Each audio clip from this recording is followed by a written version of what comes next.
2023 సంవత్సరంలో ప్రపంచవ్యాప్తంగా 15 ఏళ్ల వయసు దాటిన 100 కోట్ల మందికి పైగా చిన్నారులు లైంగిక వేధింపులకు గురైనట్లు ద లాన్సెట్ జర్నల్ తన నివేదికలో పేర్కొంది.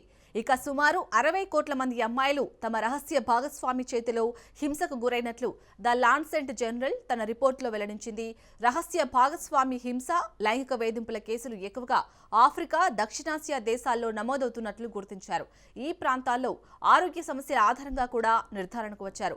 ఆ ఖండాల్లో ఎక్కువ హెచ్ఐవితో పాటు ఇతర దీర్ఘకాలిక వ్యాధులు నమోదవుతున్నట్లు పరిశోధకులు వెల్లడించారు.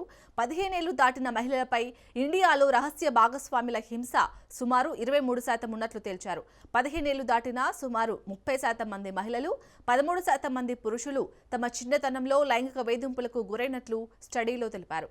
Global burden of diseases study 2023 నివేదికలో ఉన్న డేటా ఆధారంగా పరిశోధకులు ఈ అంచనా వేశారు. రహస్య భాగస్వామి వల్ల కలిగిన వేధింపులతో ఎక్కువ శాతం మంది డిప్రెషన్కు లోనవుతున్నట్లు గుర్తించారు. చిన్నతనంలో లైంగిక వేధింపులకు గురైన వారిలో మానసిక ఆరోగ్యం దెబ్బతింటుందని నివేదికలో తెలిపారు. వారిలో మత్తు వాడకం, దీర్ఘకాలిక రుగ్మతలు వస్తున్నట్లు తేల్చారు.